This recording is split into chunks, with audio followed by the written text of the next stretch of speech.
Bismillahirrahmanirrahim. Assalamualaikum warahmatullahi wabarakatuh. Alhamdulillah wassalatu wassalamu ala Rasulillah wa ala alihi wa sahbihi wa man tabi'ahu wa mawalah. Yang sama-sama kita hormati Al-Mukarram Ustadz Dr. Dendi SAG MA, yang kita hormati bersama Al-Mukarram Ustadz Ahmad Syukri, kemudian para mubaligh Kabupaten Solok yang tak dapat saya sebut satu persatu, insyaallah semuanya dimuliakan Allah Subhanahu wa taala. Amin ya rabbal alamin. Malam ini kita berdialog, bertukar pikiran, bertukar maklumat informasi. Sebelum dialog ini saya sampaikan lebih kurang 30 menit pengantar dialog. Saya tidak menceramahi para mubaligh, karena menceramahi penceramah itu mubazir. Innal mubazirin kanu ikhwanas syayatin. Jadi bercerita, mungkin ada di antara mubaligh yang hadir malam ini, saya masih sekolah, dia sudah jadi mubaligh. Saya pulang ke Pekanbaru tahun 2008, bulan Agustus, bulan suci Ramadan. Jadi sekarang 2021, sekitar 13 tahun berceramah. Poin pertama, jangan kita menganggap bahwa kita saja yang berdakwah. Nah, ini kekeliruan. Sehingga kita menganggap orang lain tidak berdakwah. Karena dakwah bukan ceramah. Ada bupati yang tidak ceramah, tapi sesungguhnya dia berdakwah. Misalnya bupati yang membangun Islamic Center. Ada anggota dewan yang tidak berceramah tapi dia berdakwah. Misalnya dia memperjuangkan perda yang pro syariat Islam di legislatif. Ada dokter yang tidak ceramah tapi dia berdakwah. Misalnya dia membuat operasi bibir sumbing gratis, khitan gratis, pemeriksaan ibu hamil gratis, dan di balik itu ada unsur-unsur dakwah. Jadi sesungguhnya kita adalah dai, orang yang mengajak ke jalan Allah dengan profesi kita masing-masing.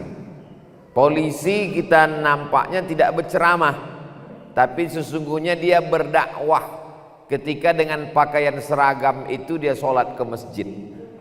Tentara nampaknya tidak ceramah, dia diam saja, tapi dengan seragamnya itu dia sedang berdakwah.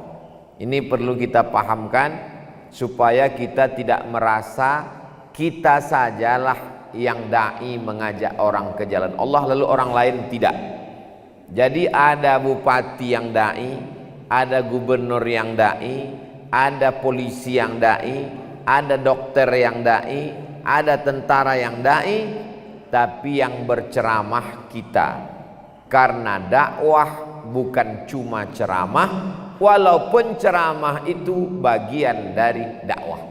Ini yang perlu diluruskan pertama, bahwa banyak orang menganggap ceramah itu dakwah. Bukan. Dakwah itu banyak, tapi ceramah adalah salah satu bagian dari unsur dakwah. Setelah didudukkan permasalahan bahwa ceramah adalah sekian persen dari dakwah, barulah kita bisa memposisikan diri, oh rupanya saya ini bukan dakwah, tapi hanya bagian dari dakwah. Ini poin yang pertama. Poin yang kedua, ada banyak nasi goreng, tapi orang mencari nasi goreng yang khas. Ada nasi goreng petai, ada nasi goreng kambing, ada nasi goreng ayam. Jadi orang tidak mau nasi goreng saja, ada khasnya apa? Jadi kebetulan saya karena basic dasar pendidikan dulu jurusannya hadis, maka waktu pulang itu di masjid-masjid saya mengajar hadis saja. Satu subuh satu hadis, tak banyak-banyak. Assalamualaikum warahmatullahi wabarakatuh. Jamaah sekalian, subuh ini kita akan membahas hadis. Hadis ini disebutkan dalam kitab Sunan At-Tirmidzi, diriwayatkan dari sahabat Nabi Abu Umamah Al-Bahili. Pembahasan pertama, rawi a'la, sahabat Nabi yang meriwayatkan hadis itu, tahun lahirnya, di mana dia dibesarkan, bagaimana dia mengambil hadis itu dari Nabi, apa saja akhlak yang bisa kita ambil dari dia. Sesudah itu baru masuk ke matan isi hadis. La tazalu qadama abdin yaumal qiyamah, kaki anak Adam pada hari kiamat tidak akan bergeser sampai dia ditanya 4 soal. An umrihi fima afnah, umurnya kemana saja dihabiskan. An malihi, hartanya min ainak tasabahu, dapat dari mana, wa mimma wa fima anfaqahu, dipakai kemana. An ilmihi fima amil, ilmunya sudah diamalkan atau belum. Yang keempat, an jismihi fima ablah, anggota tubuhnya, matanya, telinganya, kakinya, tangannya, otaknya dipakai untuk apa saja. Hanya 40 menit sampai 60 menit. Selesai satu hadis, tutup, buka tanya jawab. Orang ingat jadi ikon. Subuh Sabtu, Masjid Akramun Nas Undri, kajian hadis Ustadz Abdul Somad. Harinya tak berubah, materinya tak berubah, hadis, masjidnya tak berubah, sehingga orang menjadi ingat. Selama 4 tahun tak pindah-pindah. Kalau Bapak Ustadz Mubaligh Al-Mukarram ke Pekanbaru, singgah ke Universitas Riau, ada namanya Masjid Akramun Nas. Disitulah saya pertama kali mengajar setiap Sabtu subuh. Lalu kemudian masjid itu tak muat lagi, pindah ke Masjid Al-Falah 2 tahun, Jalan Sumatera. Masjid Al-Falah pun penuh lagi, pindah ke Masjid An-Nur. Sampai akhirnya saya pun berkeliling, tidak pindah-pindah, hanya kajian hadis saja. Kebetulan memang itu basic saya. Jadi kalau kebetulan Ustadz dulu tertariknya di pondok fikih, buka kajian fikih. Kalau mau buka kitab, cari kitab yang paling rendah, Fathul Qarib atau I'anatul Talibin. Atau kalau mau pakai buku bahasa Indonesia, Fikih Islam Sulaiman Rasyid. Sulaiman Rasyid orang Lampung, dapat gelar dari Al-Azhar tahun 1935, 10 tahun sebelum Indonesia merdeka. Bukunya 500 halaman, 44.000. Kalau harga naik mungkin karena Covid. Tapi buku ini sangat bermanfaat, simple, bisa dipakai untuk mengajar. Dan beberapa video di YouTube itu buku saya mengajar Fikih Sulaiman Rasyid, karena mengajar anak-anak yang belum bisa bahasa Arab pakai bahasa Indonesia. Tapi kalau yang di pondok dulu biasa baca Fathul Qarib, silakan lanjutkan, bacakan agak 2-3 baris, baru kemudian sampaikan kepada jamaah, sehingga awal-awalnya jamaah merasa ini biasa saja, tapi lama-lama ada ketergantungan, ada ketertarikan, penasaran. Kira-kira pertemuan akan datang apa lagi yang akan disampaikan Ustadz? Oh, saya kurang tertarik masalah fikih ini Pak Ustadz, halal haram. Saya lebih sukanya tasawuf Pak Ustadz. Bisa baca tasawuf Ar-Risalah Al-Qushairiyah. Itu yang kita khatamkan Ramadan tahun lalu, khatam 1 bulan. Ar-Risalah Al-Qushairiyah, dasar-dasar tasawuf Imam Al-Qushairi. Masalah hati, membersihkan dari penyakit Hati, setelah hati bersih dari penyakit syirik, riya, sum'ah, takbur, hasad, diisi dengan ridha, tawakal, qanaah, mencari qad aflaha man tazakka wa dzakara asma rabbih fasalla. Qad aflaha man zakkaha wa qad khaba man dassaha. Nah, ini semua sesuai dengan ketertarikan kita masing-masing. Oh, saya tertariknya masalah hadis tapi yang fikih, hadis-hadis yang hukum-hukum aja Ustaz. Baca kitab Bulughul Maram min Adillatil Ahkam, ditulis Imam Al-Hafiz Ibnu Hajar Al-Asqalani. Tapi sebelum mengajar jangan baca Bulughul Maramnya saja. Sebelum mengajar baca dulu syarahnya di rumah yang ditulis oleh Imam Son'ani, namanya Subulus Salam Syarah Bulughul Maram. Oh, saya mengajar ibu-ibu. Ibu-ibu ini kurang tertarik masalah fikih. Dia suka yang zikir-zikir aja Ustaz. Bawa buku Al-Azkar.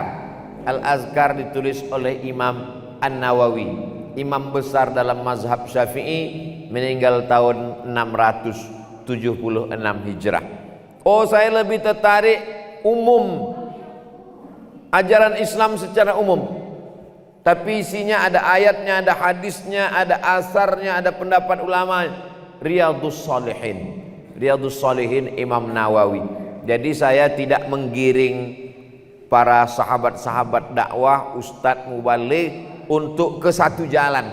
Mana jalan yang paling cocok dirasa terserah. Yang naik sepeda santai sampai, yang naik sepeda motor sampai, yang naik mobil sampai, yang naik pesawat sampai, yang naik helikopter sampai, yang naik kapal selam pun sampai. Yang tak sampai adalah yang diam mengomentari kendaraan orang. Itu yang tak sampai-sampai. Jadi kalau tertarik hadis silakan, tertarik fikih silakan, tertarik masalah tasawuf silakan.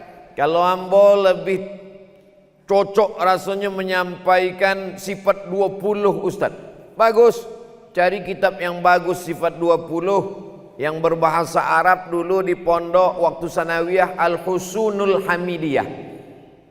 Oh, lebih tinggi lagi dari Al-Husunul Hamidiyah, Ad-Dasuqi ala Ummil Barahin. Biasanya kurikulum pondok-pondok se-Indonesia hampir mirip-mirip, baik di Jawa maupun di Sumatera. Ad-Dasuqi ala Ummil Barahin. Yang bahasa Indonesia Buya ada disusun oleh Kiai Haji Idrus Ramli dari Sidogiri, yaitu Aqidah Ahlussunnah wal Jamaah 50 sifat. 20 sifat wajib wujud qidam baqa, 20 sifat mustahil, 1 sifat jaiz. 4 sifat wajib siddiq amanah tabligh fatanah, 4 sifat mustahil Nabi, 1 sifat jaiz. Jadi semuanya 48, 49, 50 sifat akidah Ahlus Sunnah wal Jamaah. Adapun mana yang tertarik menurut Ustadz, pilihlah. Tapi walaupun begitu saya tetap ceramah umum pada momen-momen umum. Maulid Nabi, Isra Mi'raj, Nuzul Quran, Tahun Baru Hijrah, itu ceramah secara umum, tabligh akbar. Tapi pengajian buku kitab dengan pengajian yang berisi, bergizi, berkualitas, berdaging, jangan kita tinggalkan untuk mencerdaskan umat. Ini poin yang kedua. Poin pertama, jangan kita merasa cuman kita yang berdakwah. Poin yang kedua, pilihlah cara yang paling kita sukai, jalan yang paling menarik menurut kita untuk sampai kepada umat. Karena kalau kita melakukan sesuatu yang kita tak suka, terasa lama, kita terpaksa, kita stres. Kalau yang menyampaikan, yang berceramah itu stres, yang mendengar gilo. Tapi kalau kita menyampaikannya enjoy, nikmat, tak terasa waktu, insya Allah yang mendengarkan itu juga sampai ke hati dia. Yang dari mulut ke mulut juga sampainya. Yang dari hati insya Allah sampai ke hati.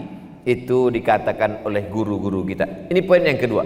Poin yang ketiga, metode, wasilah apa yang mau disampaikan. Saya selalu membawa tas. Di dalam tas itu ada alat laptop yang tidak terlalu mahal tapi bisa dipakai. Jadi kalau saya pergi, saya tengok dulu keadaannya. Diundang ke rumah sakit, di dalam ruangan, orangnya tidak terlalu konsen, asik main handphone, maka saya tidak ceramah. Tapi sudah saya siapkan PowerPoint. Maka saya kebetulan ada nampak dindingnya putih. Mohon maaf Bapak Ibu, kita pasang dulu in focus. Jadi kita memang sudah ready, siap apa yang mau kita sampaikan. Ini sarana. In dalam, fokus. Karena susah kita untuk sampai di masjid isinya anak-anak muda. Bagaimana mereka supaya dia fokus? Maka mau tak mau, suka tak suka, kita pakai in fokus. Jadi saya sebelum ceramah, besok diundang ceramah di sini. Malam ini, apakah menjelang subuh atau bangun tengah malam atau sebelum tidur, saya sempatkan menulis pakai PowerPoint agak 30 slide. Pertimbangan saya 30 slide, satu slide, satu page, satu halaman itu 2 menit, berarti kalau 30 1 jam, sesuai dengan 600 ml 60 menit. Karena saya biasa tak keluar dari situ. Jadi kalau saya buat 30, tak terasa waktu berjalan. Satu halaman 2 menit, 30 60 menit atau kurang daripada itu, dibuka nanti di ujung dialog. Tentu kita punya kreasi masing-masing cara membuat PowerPoint. Masuk ke SMP atau ke anak SD yang susah fokus, ini pakai in focus. Tapi kalau saya tengok pengajian bapak-bapak, pengajian ibu-ibu, pengajian umum, tak perlu pakai in focus, saya sampaikan. Ada masanya saya pakai meja, pakai kursi. Tapi ada masanya pergi pula saya ke tengah jamaah. Ada masanya berjalan-jalan di muka. Ini sesuai dengan kemampuan kita masing-masing, kenyamanan kita melihat jamaah, apa yang kira-kira tujuan akhirnya bagaimana orang khusyuk, bagaimana yang kita sampaikan nih masuk ke hati dia, ke pikiran dia, sehingga nanti efeknya adalah bertambah pengetahuan dia untuk mendalamkan ilmu agamanya, seperti yang dikatakan Allah, falaula nafara min kulli firqatin minhum ta'ifatun liyatafaqahu fiddin, supaya mereka tafaqahu, mendalami ilmu agama, bukan sekedar liyata'allamu, bukan sekedar belajar, tapi dalam agama, paham makna agama, mengerti pesan-pesan agama, sehingga dia menjadi baik di hadapan Allah. Kalau dia beramal, maka amal jariahnya mengalir sampai ke kita insyaallah. Ini poin yang ketiga. Poin yang keempat, adalah selama orang masih mau berkumpul, sampaikanlah. Tak pernah saya memilih-milih ceramah. Jadi dulu jadwal saya ceramah dari mulai Masjid Agung, Masjid Raya, Masjid Islamic Center, surau, langgar, musola, semua saya isi. Jadi satu hari itu ceramah, pengajian subuh, pengajian duha, pengajian zuhur, pengajian asar, ibu-ibu wirid yasin, pengajian maghrib, pengajian isya. Kalau bulan Ramadan, pengajian iktikaf lagi malam. Sampai banyaklah orang bertanya, apa Ustadz minum, apa yang Ustadz makan, apa zikirnya. Saya bilang tak ada, sehat nih kena doa jamaah. Nanti kalau sakit Ustadz, sakit itu berarti istirahat. Sekarang ini baru agak dikurangi sedikit, karena takut macam-macam, maka dikurangi sehari cuma 3, pagi, subuh, kemudian kajian zuhur dengan kajian malam. Kalau dulu sampai 7 sampai 8. Nah, ini nasihat dari sahabat-sahabat, kawan-kawan. Selama orang masih mau mendengar, berkumpul dia sudah, isilah, sampaikanlah ayat-ayat Allah, sampaikanlah hadis-hadis Rasulullah, karena ada masanya nanti kita mau menyampaikan, orang tak mau mendengar. Ada sampai masanya nanti kita siap, orang siap, rupanya roh sudah keluar dari jasad. Ada sampai masanya nanti orang siap, kita siap, izin tak keluar. Nah, ini yang terjadi sekarang. Nah, jadi saya insya Allah tak menyesal lagi, karena dulu itu sudah saya isi. Ada seorang sekda, sekretaris daerah, seminar di Jepang. Kebetulan di samping dia itu rektor Universitas Unhas, Universitas Hasanuddin. Jadi waktu dekat dengan rektor Unhas tadi di Jepang, bertanya-tanya lah mereka, Bapak dari mana? Saya dari Makassar.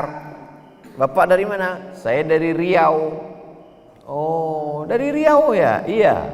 Kenal Ustadz Somad? Mau bilang kenal, tak pernah datang ke pengajiannya. Mau bilang tak kenal, malu.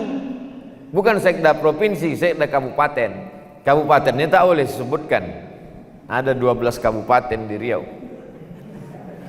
Balik dia dari Jepang, diundanganlah saya ke kantor bupati. Begini saya cerita di Jepang, jumpa rektor Unhas. Malu saya menengok ceramah Ustadz dari laptop dia. Saya mau ngundang Ustadz ceramah di sini. Saya bilang saya ceramah di kota ini udah 4 tahun. Kenapa Bapak tak datang?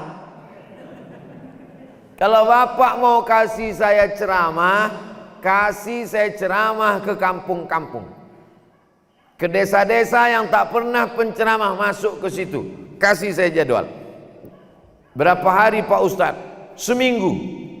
1 hari berapa kali? 6 kali. Subuh, duha, zuhur, asar, maghrib, isya. Mereka susun 6 kali 7. Masuk tak balik-balik selama seminggu. Lalu kemudian setelah itu ditanya sama Pak Wakil Bupati, bisa Buya mengisi 6 kali sehari ini? Kita tengok Pak Wabu. Kalau kebetulan bisa, alhamdulillah. Kalau tak bisa, kita ganti ustadz lain. Alhamdulillah, selesai, sehat walafiat, semua berjalan lancar, niat dia baik. Jadi kalau orang sudah berkumpul, siapapun yang mengundang, datanglah. Walaupun surau nan ketek, walaupun pengajian ama-ama, walaupun pengajian murid MDA, tak usah pilih-pilih, datang saja. Kenapa? Karena kita tak tahu entah di mana barokah itu datang. Karena keberkahan itu bukan dari pendengar, bupati, wali kota, gubernur, sekda, kepala dinas, kepala badan, kepala kantor. Mungkin dari pengajian ibu-ibu yang ikhlas, di situ datang keberkahan. Makanya kalau kita makan, bukan di lauknya itu berkah, tapi di suapan terakhirnya itu, kata Nabi. Mungkin dari rimah-rimah, nasi-nasi kecil yang jatuh itu datang keberkahan. Ini poin yang keempat. Poin yang kelima, ini agak sensitif sedikit. Jangan pakai bandrol. Mungkin sebagian ustadz tidak setuju dengan saya, dan saya tidak memaksakan. Ini ijtihad saya. Jadi sampai kini kalau ada orang menelpon, Assalamualaikum, waalaikumsalam, mengundang Ustadz Somad itu berapa ya honornya? Undanglah sebelum mampu pakai bandrol, kata.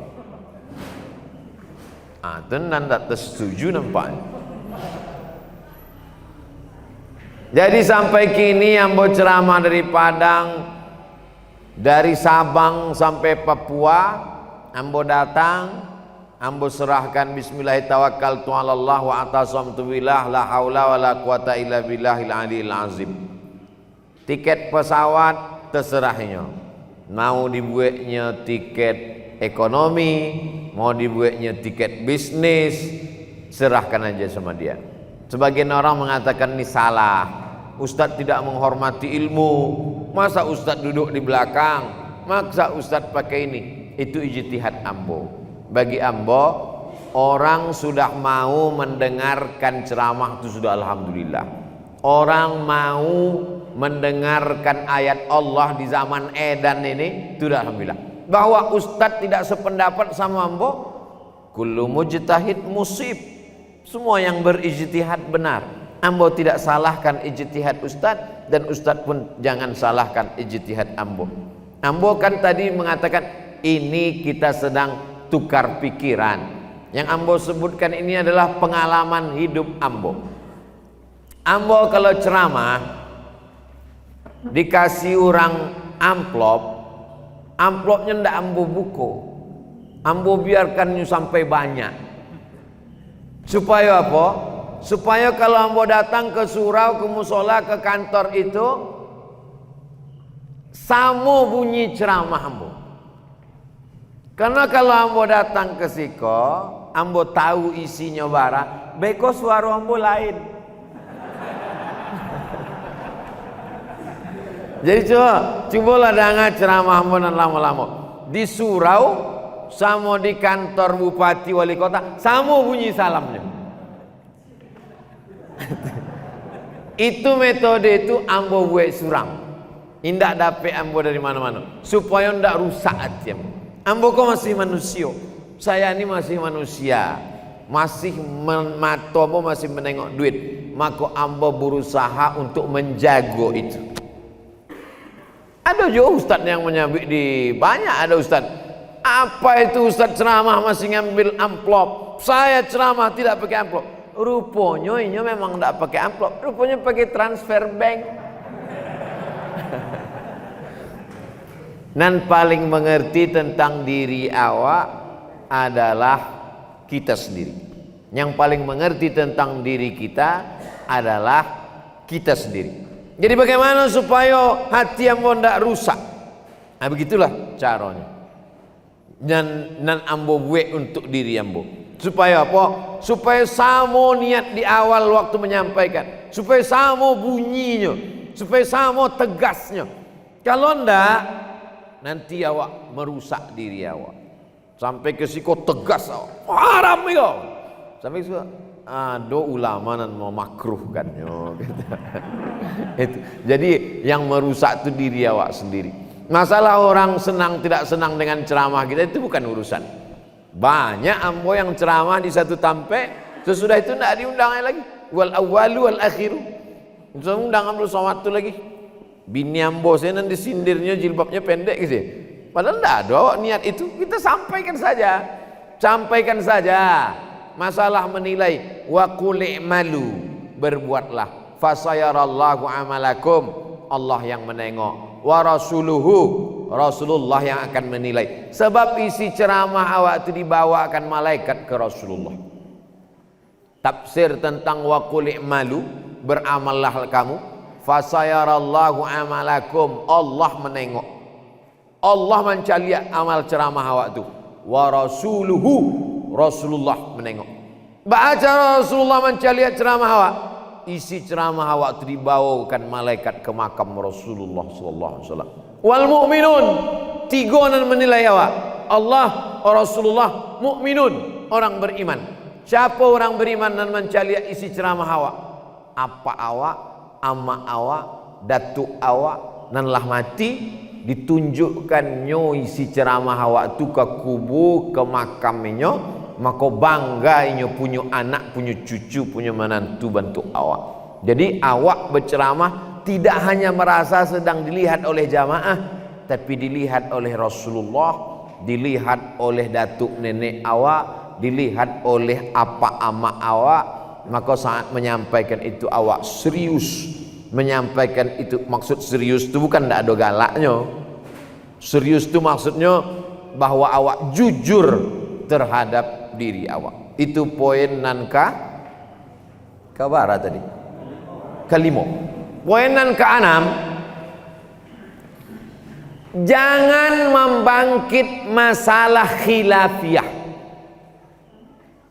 Ambo kalau berbicara masalah fikih, lamsur rajul lil mar'ah yang qudul wudu, laki-laki dengan padusi bersentuhan kulit membatalkan wudu.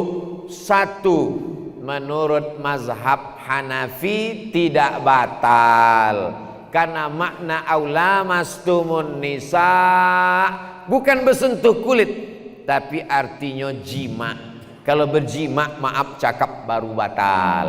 Kalau sekedar kulit tak batal. Menurut mazhab Maliki, aula mastumun nisa bersentuh kulit batal kalau bersyahwat. Kalau tak bersyahwat tidak batal. Menurut mazhab Syafi'i, aula mastumun nisa bersentuh kulit batal, tapi dengan mahram, ama, adia, kakak pedusi tidak batal. Menurut mazhab Zohiri, keluar dari mazhab yang 4, paling tua Hanafi, nomor 2 Maliki, nomor 3 Syafi'i, nomor 4 Hambali. Ada satu lagi mazhab namanya Daud Zohiri. Disebut Zohiri karena dia menengok zohir saja, zohir nas, aula mastumun nisa, nisa. Di situ disebut zohirnya nisa. Asalkan padusi batal walaupun anak kandung. Asalkan padusi batal walaupun amak kandung. Daud Zohiri. Tapi menurut Ambo, setelah kita sebutkan Hanafi begini, Maliki begini, Syafi'i begini, Hambali begini, Zohiri begini, tapi saya dalam pengamalan sehari-hari lebih condong kepada mazhab Syafi'i. Kenapa saya condong ke mazhab Syafi'i? Karena guru-guru saya bermazhab Syafi'i. Pondok pesantren tempat saya belajar mazhab Syafi'i, dan saya tengok lebih tinggi kehati-hatiannya. Sehingga ketika saya sudah merasa bersentuhan kulit batal, setelah itu saya berwudu, maka insya Allah terjaga hati saya. Habis saya berwudu, saya salat, Allahu Akbar, setan datang berbisik, tadi engkau bersentuhan dengan perempuan, mungkin kau bernafsu. Bernafsu tak masalah, karena aku sudah berwudu.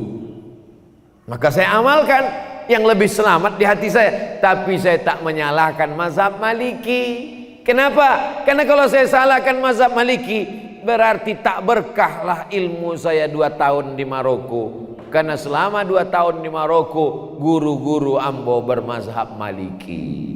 Jadi itu kita kaji masalah khilafiyah, tapi bukan dengan belah bambu. Belah bambu dipijak satu, dinaikkan satu, memecah belah umat. Oh, kata saudara kita yang dari Perti, Ambo condong ke mazhab Syafi'i, samobana kami jo Ustaz Abdul Somad. Oh, kata saudara kita dari Muhammadiyah, kami pakai majelis tarjih, kami lebih condong ke mazhab Maliki. Kalau bernafsu baru batal, kalau tak bernafsu tak batal. Tapi Ustaz Somad tak menyalahkannya tadi. Jadi kita berusaha untuk, tapi bukan berarti kita mazhab mencela-mencela, tak jelas. Jelas dalam pengamalan pribadi saya pakai mazhab ini. Tapi guru-guru saya dan semua mazhab Hanafi, Maliki, Syafi'i, Hambali masih masuk dalam ahlus sunnah wal jamaah.